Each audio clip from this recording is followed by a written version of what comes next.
The sun was setting over the Sea of Galilee. The sky blazed orange as it bled into the mountains on the horizon. On the water, 3 men were rowing towards shore. They were fishermen, a father and his 2 sons, Zebedee, John and James. He stood beside Jesus at the Transfiguration. When Moses and Elijah appeared and spoke with his master about things beyond James's understanding, when Jesus was betrayed and arrested, James stayed close, standing before the rulers, speaking boldly and declaring that Jesus was the Christ. Through the clouds he could see the face of Jesus. He built sandcastles and drew pictures in the sand. He sang songs and made up stories about faraway lands. He didn't know the sky was falling. Above him, birds flew in panicked flocks. On the horizon, ships fled. The sea itself seemed to tremble. But the boy was oblivious, and so the world went on. When he heard James preaching, he became angry and decided to put him to death. As James walked through the palace courtyard, he was surrounded by guards who watched him closely. The air was thick with tension, and James felt the weight of their stares on his back. But he didn't waver. He walked with his head held high, his eyes fixed ahead. He didn't notice the growing darkness as night fell. "So you are a Christian," Herod said, his voice dripping with disdain. James didn't hesitate. "I am a follower of Jesus." All eyes turned to see Jesus standing at the entrance of the courtyard. His eyes were filled with power and authority, and his presence commanded respect. "Let him go," Jesus said, his voice echoing in the courtyard.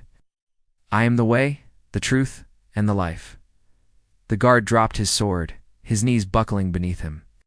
Other guards rushed forward, but Jesus waved his hand and they froze in place. The wind whipped around him, carrying the scent of rain and thunder. "Who are you?" He stammered, his voice lacking its usual confidence.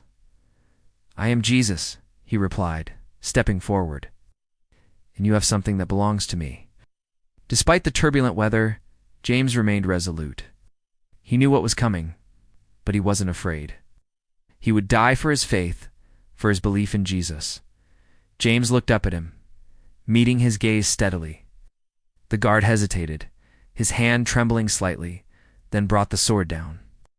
James closed his eyes, waiting for the end, but it never came. He opened his eyes to see the guard's sword hovering above him. The man's face was contorted with fear and uncertainty.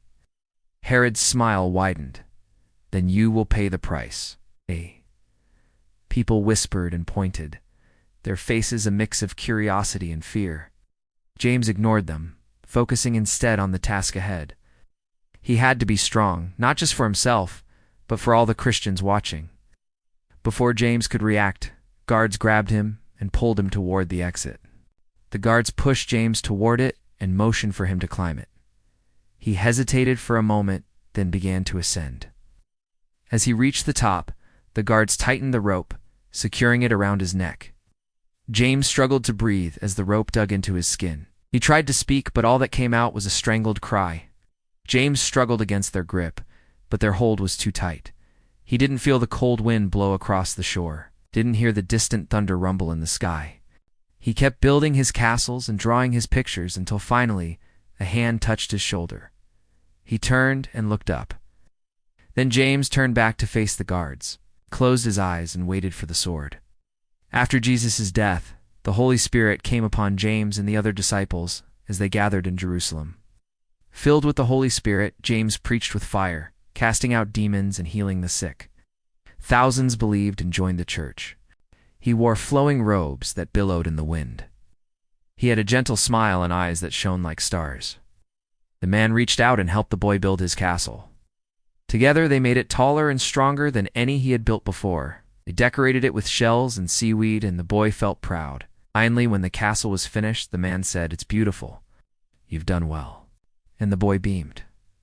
But then the man's face suddenly changed. His smile vanished, his eyes flashed, and the boy felt fear grip his heart.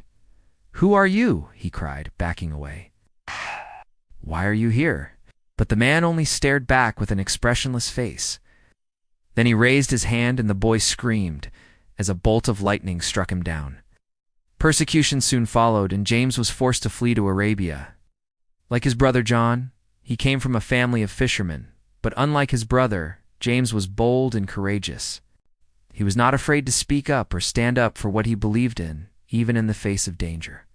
At the Transfiguration, he and Peter wanted to stay on the mountain with Jesus, and he stood up to the rulers, declaring Jesus' divinity. However, this boldness led to his downfall. While preaching in Jerusalem, he incurred the wrath of King Herod, who had James arrested and brought before him. There he preached to the people until he heard the gospel had reached Jerusalem. Returning home, James found the church thriving and rejoiced. His heart swelled with pride. This was the fruit of his labor, all because he left his nets and followed Jesus. The day had been hard, but there wasn't much time to rest. He walked through the courtyard and stood before Herod. "You are a Christian," the king said accusingly. James didn't deny it. "I am a follower of Jesus, and you will pay the price," Herod said. As the king's guards approached, James continued to walk forward. He knew what was coming, but he wasn't afraid. If he had known he would have to die for Jesus, he would have gladly given up everything twice, thrice, even his life. In his mind, it was worth it all because he was following Jesus. With the coming darkness, they would have to unload their nets and prepare for another day on the water. As they neared the shore, they saw a man standing on the beach. It was Jesus of Nazareth, one of their former disciples. The last time they had seen him, he had been arrested, beaten, and crucified. But now he was alive and well, and the sight gave James great joy. The three men landed their boat and approached Jesus. "We're going out again," said James's father, "but we'll come back and see you." "No," Jesus told them, "follow me and fish for people." And so that very day, James and his brother left everything to follow Jesus. They did not look back. Years passed. James traveled with Jesus and witnessed miracles and teachings that changed the world. But peace did not last long.